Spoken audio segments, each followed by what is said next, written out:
happens when a judge mocks a quiet black schoolteacher in open court? He thought she was just another face in the crowd until she said her last name.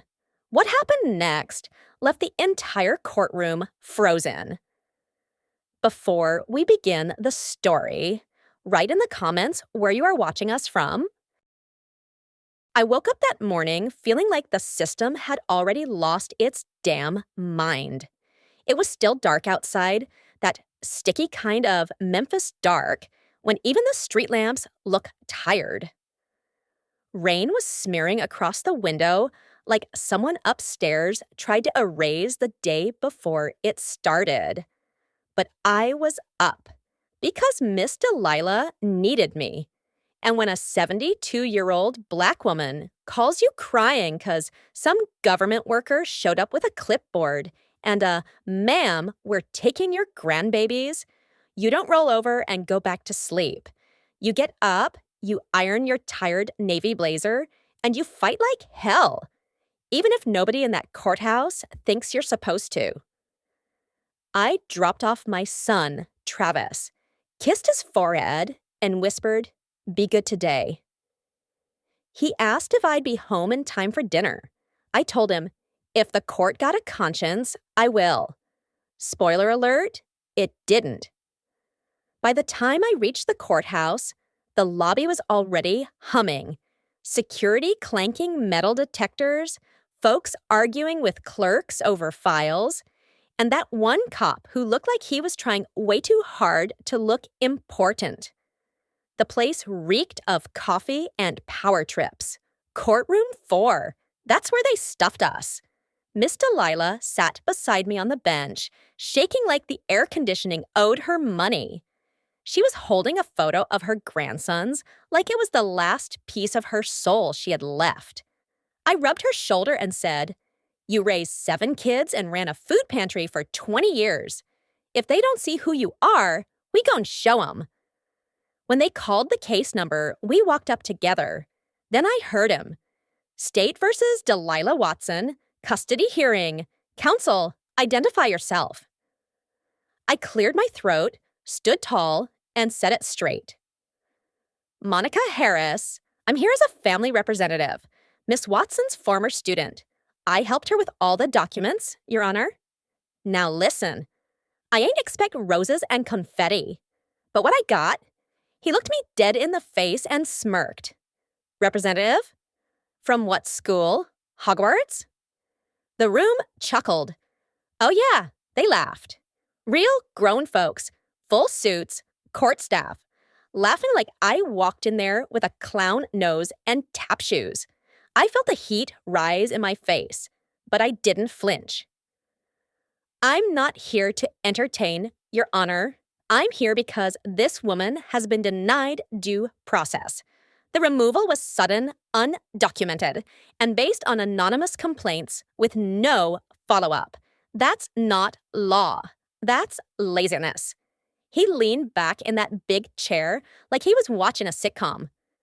Well, Miss Harris, you're clearly passionate. Maybe you should teach drama instead of English. And just like that, the courtroom stopped being a place of justice and became a stage, where they made me the joke. I turned to Miss Delilah. Her lips were trembling, but she held my hand. That grip said, "Don't you dare back down." So I didn't. I've submitted Exhibits A through D, school reports, health checklists, and home inspection summaries. All clean, all in order. And none of that stopped the state from ripping these boys away. The judge didn't even blink. Let's move on. State, present your case. Oh, so we just skipping due process now? Bet. The social worker, young, pale, glasses thicker than sense, stood up and droned through a report like he was reading a bedtime story to a filing cabinet. He had the nerve to print out an Instagram post of the boys doing TikTok dances and called it Evidence of Unstable Home Culture. Number, I'm not kidding. A damn TikTok. I raised my hand. Objection. That has nothing to do with the grandmother's care. He glanced up, irritated. You're not counsel, Miss Harris. Sit down before I have you removed. Oh, so now I'm invisible? My stomach turned. This wasn't a hearing. This was a humiliation rehearsal. Every time I opened my mouth, I got shut down like a storefront during a blackout. I started counting how many times the judge cut me off. By number 5, I stopped. What's the point? During recess, I stepped out into the hallway. That's when I saw him. A young white officer, leaning against the wall, snapped a photo of me with his phone, chuckling. Like I was a tourist attraction, or a joke he'd send to his group chat later. I stared at him. He looked away. Didn't even have the decency to pretend he had a reason. I went to the bathroom and splashed cold water on my face. Looked in the mirror and asked myself, why you even here, Monica? And I knew the answer, because if I don't stand up, who will? Back inside, the judge was cracking jokes with the bailiff. Miss Delilah was still trembling. But when I caught her eyes, she smiled.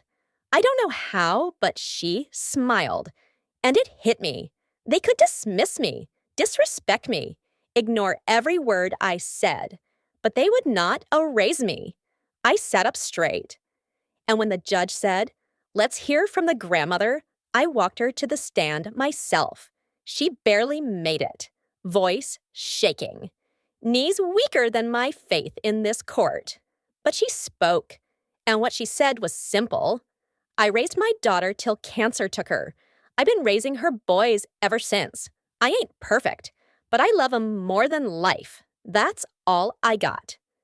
And the judge, he yawned. Let me say that again. He yawned, like her words were air, like her story meant nothing. That's when I felt it. That burn in your chest when your ancestors lean in and whisper, don't let them silence you. I stood up. Your Honor, I'm submitting a motion. He raised an eyebrow like I was handing him a magic wand. Excuse me? A motion for judicial recusal, self-removal, on grounds of demonstrated bias, misconduct, and inappropriate conduct in court. He laughed. Miss Harris, this is absurd. I took a deep breath. I'm also requesting a transcript for review by the Oversight Committee. Now he wasn't laughing. On what authority? I leaned in just enough. Maybe you should ask my last name again. He squinted. Harris. Then he froze. That's right. Now you remember. He didn't say another word, just banged that gavel and recessed the session. And I stood there in that courtroom, surrounded by silence so thick you could slice it with a paperclip. The room that had laughed at me now couldn't look me in the eye. Delilah gripped my arm. She didn't say, thank you. She didn't have to. Her boys were still gone. But something shifted, and that was just the beginning. What happened next changed everything. You won't want to miss how it unfolded. The courtroom felt colder after that recess. Not air-conditioned cold. This was something else, like a chill that settles in when folks realize the show they came to watch just flipped the script. Eyes darted sideways when I walked back in. Some couldn't meet mine. Others did. But quick, like they weren't sure which side of history they'd just been sitting on. And that judge? He was still up there, straight-backed and calm, but his fingers were tapping that desk like he was drumming up a way to fix the mess I just dropped in his lap. Let me tell you, I wasn't done. Not even close. He leaned into his mic like nothing had happened. Preceding resumes, counsel may present closing arguments. Ain't that something? The man just got served a motion for self-recusal, and he acting like it's business as usual. I didn't flinch. Just opened my folder and pulled out a printed sheet. Delilah's medication receipts. 3 months of care schedules, and a signed statement from her pastor about her character. Neat, clean, ironclad. I stood. Your Honor, before we proceed, I'd like these documents entered into the record. They speak directly to the quality and consistency of care Miss Watson has provided. He didn't even look. Noted. Moving on. Moving on? That's when it hit me. He wasn't shaken. He was stalling, trying to outweight me. See, men like that, they're not used to being challenged by someone who looks like me. And definitely not by someone who won't sit down when told. But here's the kicker. I wasn't just standing for Miss Delilah. I was standing for every tired Black woman who's ever been talked over, laughed off, or shut out. And I wasn't about to let this courtroom chew us up and spit us out like last week's headlines. I looked at him dead in the face. Respectfully, Your Honor, you still haven't addressed the motion. He raised a brow, slow and theatrical. I haven't ruled on it yet. He leaned back like he was sipping sweet tea on a porch. Perhaps because I'm waiting to see if you continue to make a spectacle. Now that one hit, and not in a way that hurts, in a way that exposes. Spectacle? Brother, this whole building been a circus since the moment I walked in. You just mad the lion finally roared. I stepped back, jaw locked, pulse pounding. Delilah reached out and touched my sleeve. Her hand was ice. She whispered, "Don't stop." And I didn't. But the system? It came harder. The social worker, bless his clueless heart, got back up and started reading from a file like he was auditioning for a TV commercial. Subject's home was deemed concerning due to presence of dust on windowsills, chipped paint, and limited pantry staples. Dust? Paint? They're removing grandbabies for dust now? I cleared my throat. Oh, objection. This is an elderly woman in a decades-old home.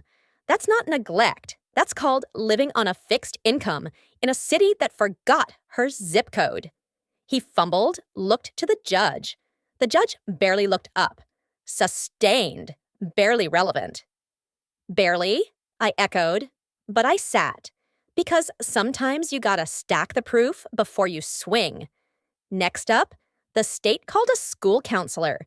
She testified that one of the boys had once been late 3 days in a row. That was it. 3 days. Now listen, you don't need a law degree to know kids miss buses, especially when their grandma's walking with a cane and cooking breakfast with arthritis.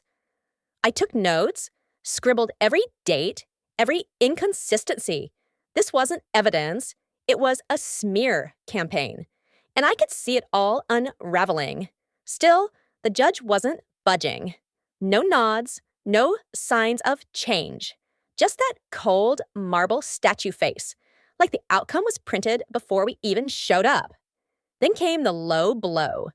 The court brought in a surprise witness. A neighbor, a white woman, said she'd heard yelling from the house once.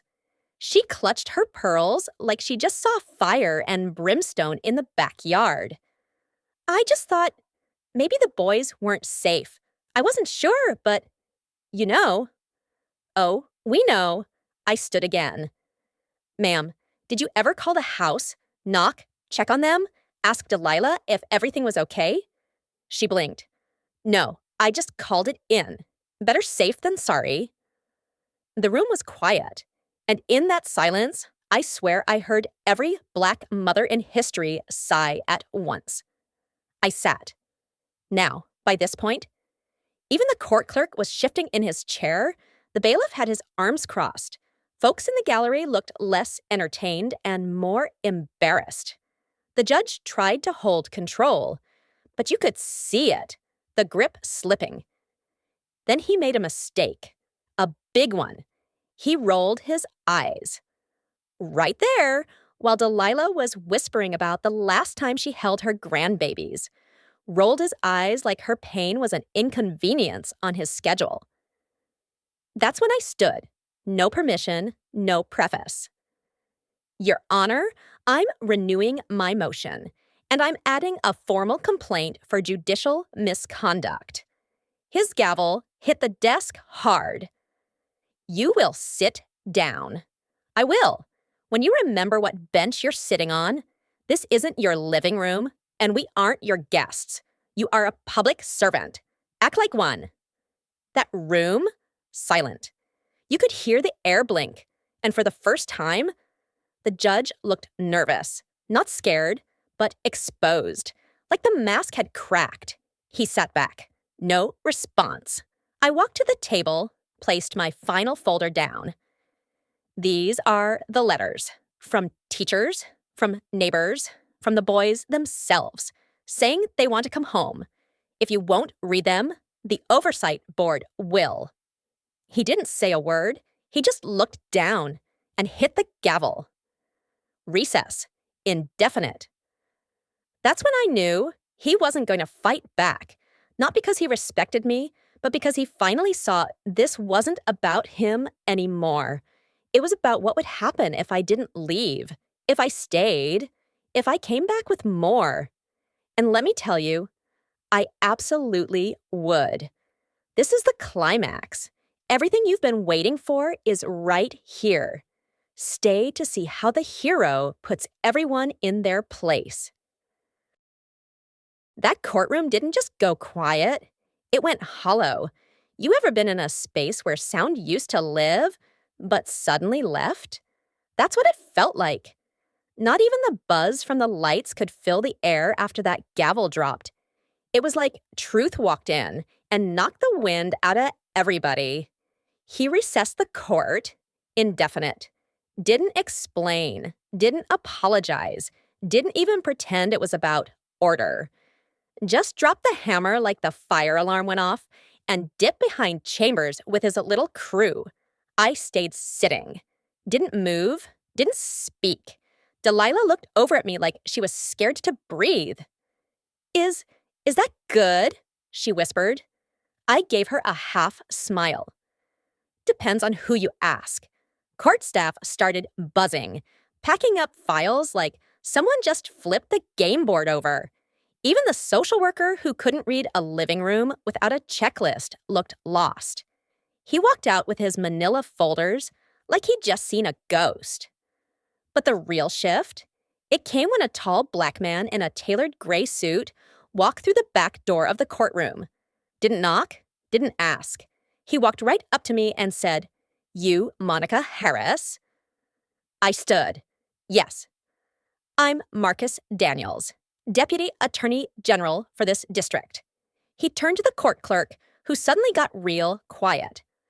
I'll need all transcripts, video logs, and audio from the past 3 hearings in this room, including today's. The clerk blinked. Yes, sir. See that name I dropped? It wasn't just for style. Turns out my grandmother, the Honorable Judge Martha Harris, wasn't just remembered in photos and stories. She was remembered in policy. And some of those policies still scared people enough to make them check their tone when her name came up. Daniels looked me in the eye. Your grandmother trained me. Back when I was a fresh clerk, she used to say, you don't beat injustice by yelling at it. You beat it by dragging it into daylight where it has nowhere to hide. He gave me a look. You just dragged a whole lot into daylight. Let me tell you something. That hit me harder than the judge's gavel ever could. Delilah reached out and grabbed my hand. She was crying, not the loud kind. The soft, quiet kind that lets you know something cracked wide open after being closed too long. I led her outside, past the marble halls and the fake smiles, past the portraits of men who never smiled at people who looked like us. And right there, on the courthouse steps, was a line of folks waiting. Mothers, fathers, neighbors, even one of my old students. Some had signs, some had phones out. But all of them were there because word travels fast when truth finally stands up. Someone handed me a paper. It was a printed article. Volunteer educator challenges local judge, hearing frozen pending review. Delilah saw it and chuckled through tears. "You made the paper, baby." I shook my head. "I didn't make it. I just flipped it over." The next morning, I got a call. The boys were coming home, not because someone reconsidered, not because the paperwork changed, because when people watch, systems panic. But it didn't stop there. 2 weeks later, the judge, the same man who rolled his eyes at pain, who laughed at my voice, he was placed under investigation for professional conduct violations. Turns out, ours wasn't the only case with problems. He'd been doing this kind of damage for years. But nobody had shined a light on it loud enough for the truth to echo. Until now. I went back to the courthouse a month later. Not for Delilah, not for court, for the portrait wall. They were adding a new photo, in black and white, like the others. Only this one, Judge Martha Harris, my grandmother. They finally restored her to the gallery after 20 years of removal for renovation. I stood there next to her portrait, not with pride, with promise.